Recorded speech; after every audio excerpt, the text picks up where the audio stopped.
All right, and now we have Tatiana with us for our Mortgage Minute. Hey, Tatiana. Hi, guys. How you doing? How you doing? Good, thank you. So what's going on with the interest rates this week? The interest rates didn't really change. Well, let me take it back. They got a little better from the last week. The last week they were gone up a little bit, hadn't we? Can you see it? Uh-oh, we're losing you. Can you hear me? Yep, got you now. Got you now. Right there. Okay. Can you see the chart? Yep, we got Okay, it. perfect. I don't know what happened. I'm hardwired, but Yeah, that was kind of weird. All right. So the rates actually went down slightly from the previous week. So they're at 6.63 versus 6.69. In the beginning of the week, we had a nice drop. Now the rate goes up a little bit. So if we compare to the same time last year, in January or February now of 2023, the rate was 6.09. So it's slightly up from the last year. However, it's down comparing to a couple of months ago, right? So while rates remain a little bit elevated, the Fed recently signaled that it will begin to cut rates in 2024, indicating a further downward shift in the mortgage rates that may come soon. So that's a good news. Rates are good. Like in general, if you look at this line right here,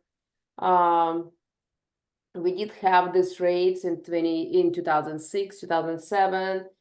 Once the rates gonna start go down, we can refinance again. I always say buy right now if you can, if you qualify for it, if you can afford it. Yeah. And we can refinance later because they drop a little bit. We're gonna have more competition going on. That's right. Yep. And it's happening. We're seeing the multiple offers all over the place right now. Yep. So. And you're buying at these prices, which are much better than they're going to be even in a few months. Yep, absolutely. Exactly. It's interesting that this graph, you look at what was it, 2002, 2003, we were below that 7% mark, for the last 21 years. But prior to that, for I don't know the math, 30 something years, it didn't get below that 6.5%, 7%. It was just normal for it to be as high as it was. Exactly. So we got kind of spoiled the last couple decades. Yeah, that's right. We got spoiled real fast. Yep, we did.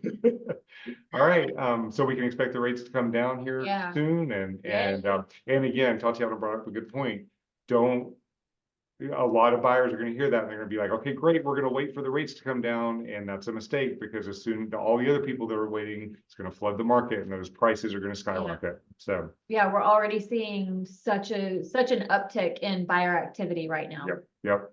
Okay. All right. So we have an exciting subject today to talk about, and I'm going to let you introduce it because this is something that's beyond I kind of foreign language. 10-year yields, but what even is it for? Yeah. And what does it do?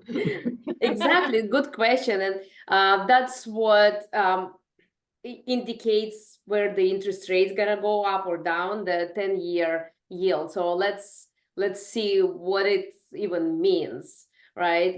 So the 10-year treasury yield is... Okay, stand by for just a second. You froze again. What about now? Hey, Tatiana, you're freezing.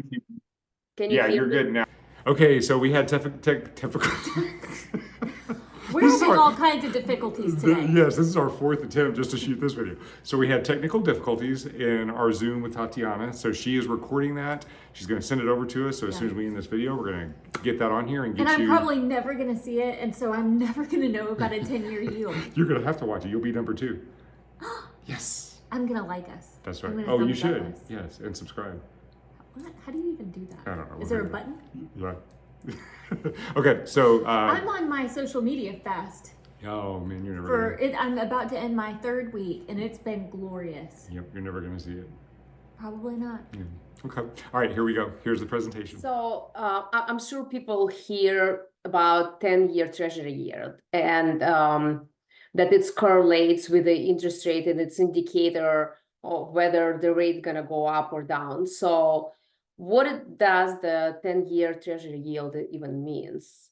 Let's just talk about that.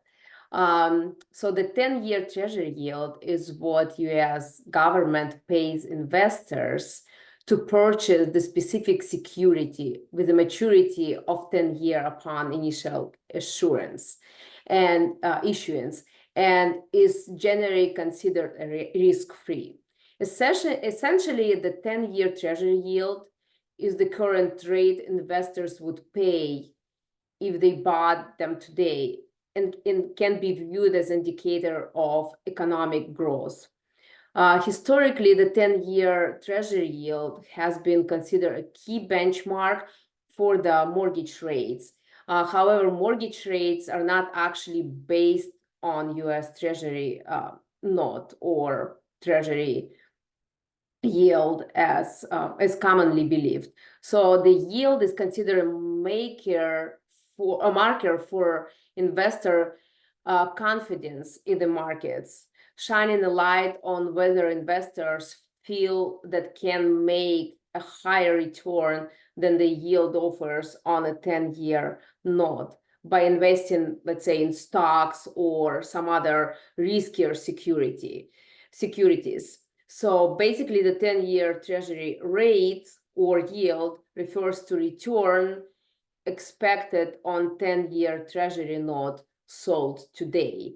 So the mortgage rates, they're tied, so to say, to bonds, and bonds are safer than stocks, right? So when the prices for 10-year bond drops, and they drop when the confidence is high and investors feel that they can make higher return in investments elsewhere, like on stocks or ETFs. So they buy stocks, and because of that, the 10-year bond drops and 10-year treasury yield rises. And in contrary, when the confidence is low and investors start buying bonds, the bond prices go up and yields fall as there's more demand for these safe investments.